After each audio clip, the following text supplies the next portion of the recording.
Решение Калиса Клея.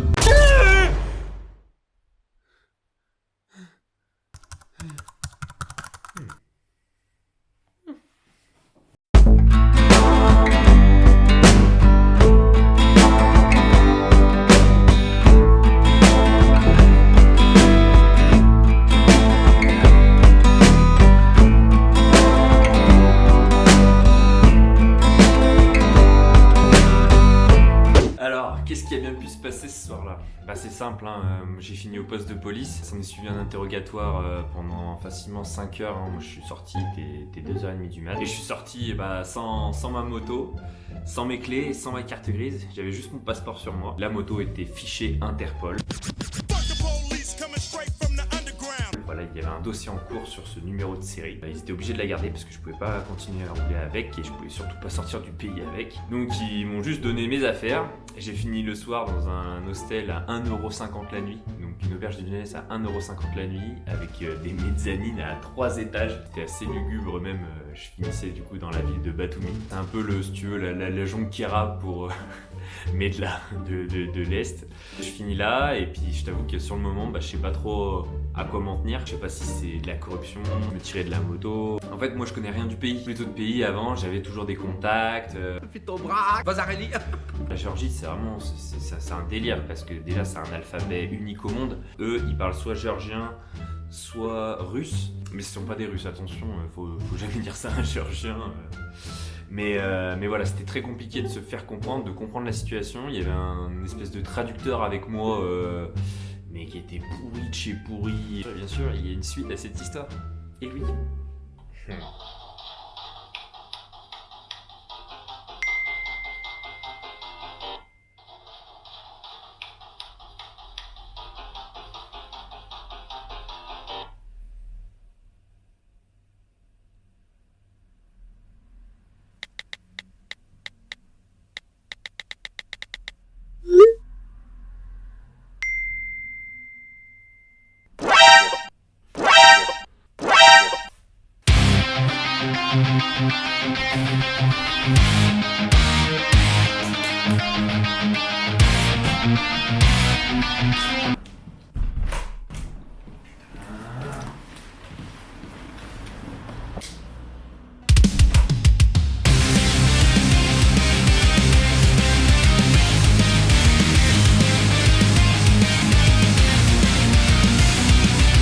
C'est ainsi qu'après 3 mois sans nouvelles de ma moto et d'errance en France, je retourne en Géorgie pour récupérer ma moto.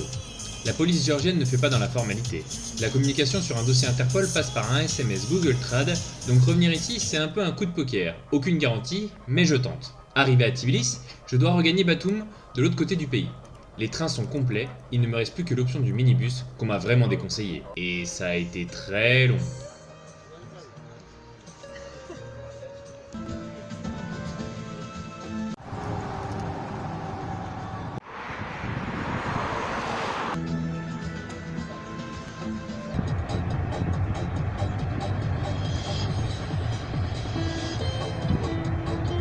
Et après 8 heures de route, j'arrive enfin à Batumi.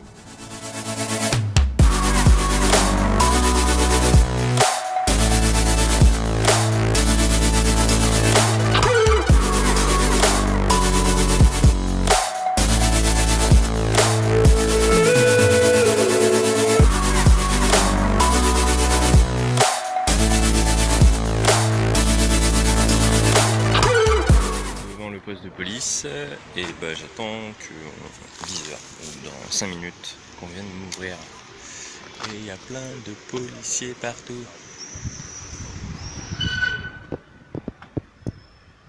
Allez, go.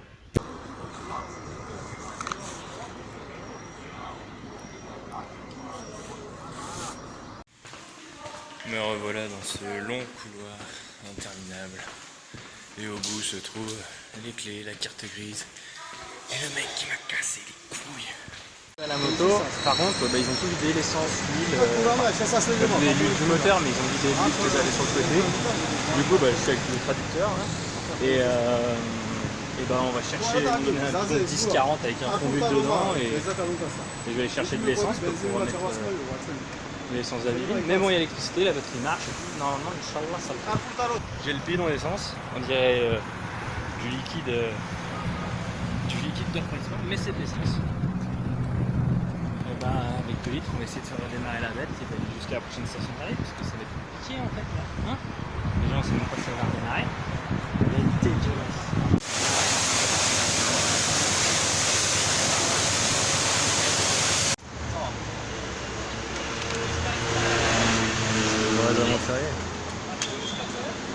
C'est à moi.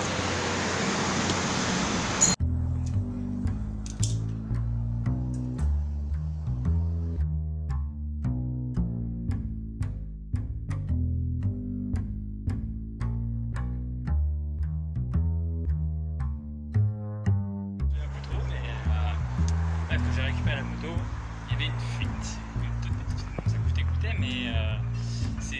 coûtait, mais en fait c'est ma durite d'essence qui avait séché et du coup qui s'est percé et du coup ça coûtait. Mais le moteur a démarré du premier coup. Comme quoi le DRV il est vraiment costaud.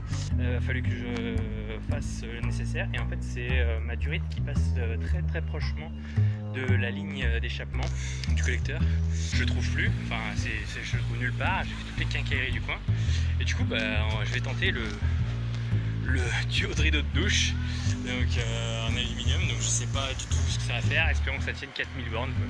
Et après je verrai une fois rentrer à la maison, mais on va faire avec ce qu'on trouve hein. Ce que j'ai oublié de préciser, c'est que ces 3 mois passés en France, je les ai vécus sur l'argent économisé pour mon voyage. Ce qui a fait que je n'avais plus forcément les moyens de continuer mon voyage, et vu qu'il était hors de question que je retourne sur mes pas, j'ai modifié la thématique de ce voyage. Je ne vais plus à Oulan-Bator, je vais à la place réaliser le tour de la mer Noire. La frontière entre la Géorgie et la Russie étant sensible politiquement parlant, et le visa russe long et complexe à obtenir, je décide de me rendre en Ukraine par un ferry qui part de Batumi et rejoint Odessa. Ticket pour le ferry et c'est vraiment la merde en fait de prendre ce truc. Bon, je l'ai eu, hein. Mais du coup tu dois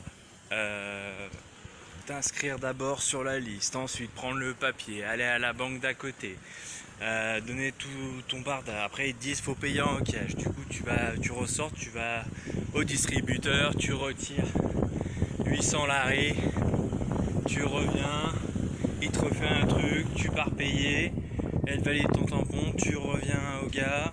Il te dit c'est bon, tu peux revenir et après tu vas chercher ton ticket. Bref, une merde, ça m'a pris 4 heures. Mais j'ai mon ticket pour l'Ukraine. Voilà.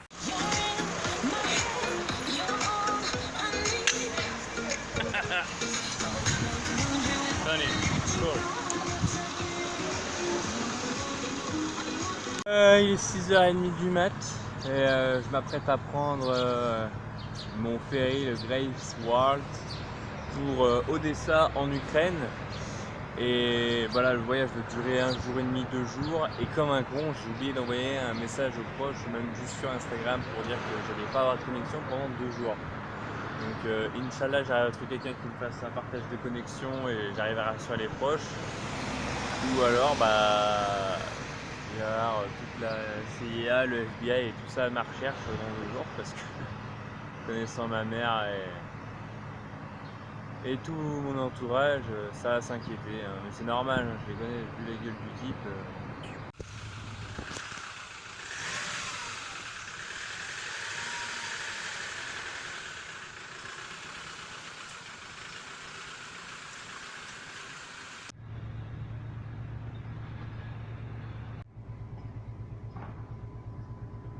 Sur le pont du bateau là.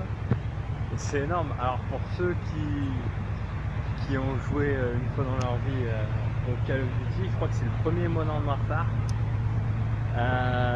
La toute première opération, elle se passe comme ça, c'est un hélico qui déboule sur un cargo pareil avec des containers ainsi que le pont derrière et le but c'est d'aller dans le pont là, à l'intérieur, tout et tout. Et c'est exactement le même quoi, vert et tout, enfin, c'est trop drôle. Voilà la cabine.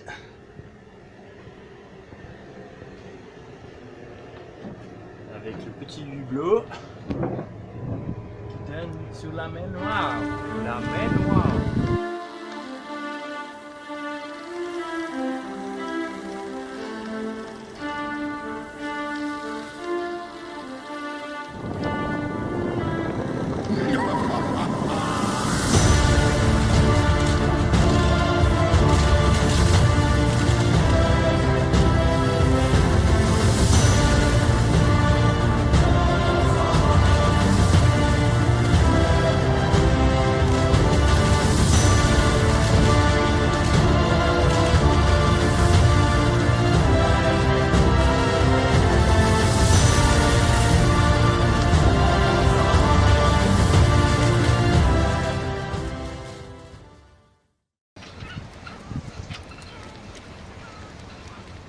Putain,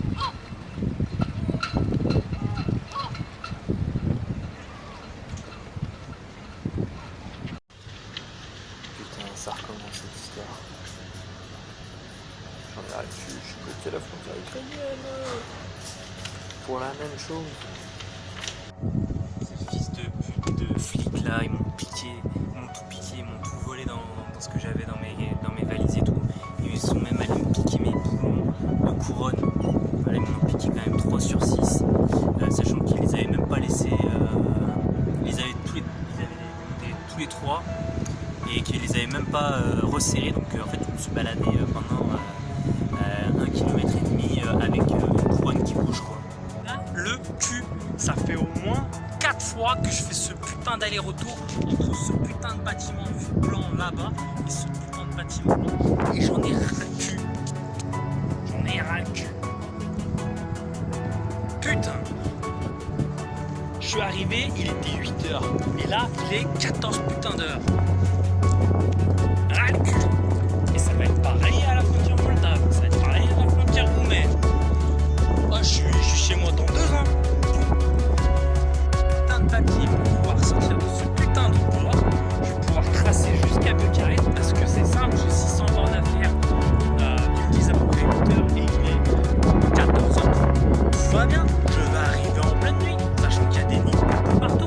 Maintenant, je ne vais pas partir tout de suite parce qu'il y a ces putains de fous, de merde qui m'ont piqué 3 putains de vis qui tiennent ma couronne. Ouais, putain de décaillerie écrit en putain de cyrillique pour trouver des putains de vis. Ça va mieux, beaucoup mieux.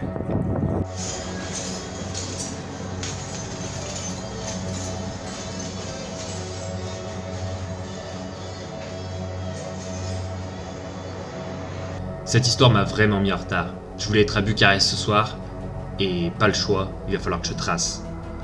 La route est vraiment délabrée. Et le souci, c'est que la seule frontière qu'il y a entre l'Ukraine et la Roumanie, c'est le Danube, et il n'y a pas de route. Je suis donc obligé de passer par le premier pont, qui est en Moldavie, à Giurgiu-Lești. Donc c'est-à-dire que j'ai 2 frontières à traverser, en ayant toujours ce problème avec Interpol avec moi.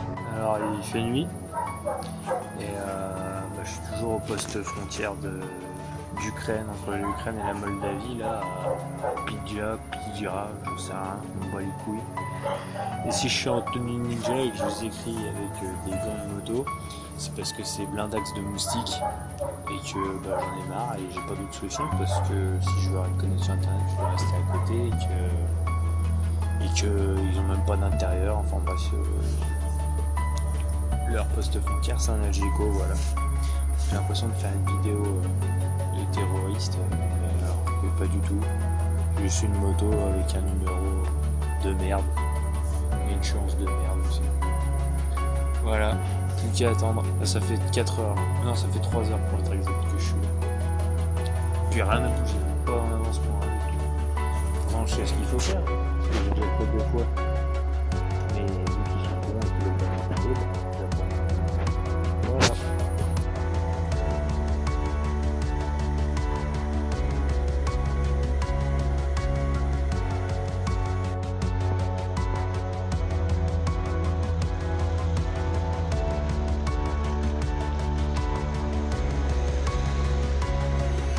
Il est 2h30 du mat et comme vous voyez je suis allongé derrière ma moto devant la douane avec les flics qui sont là et on attend, voilà quoi, je sais pas, ils m'ont dit d'attendre, j'ai fait ça toute la journée hein. Et puis j'attends again and again.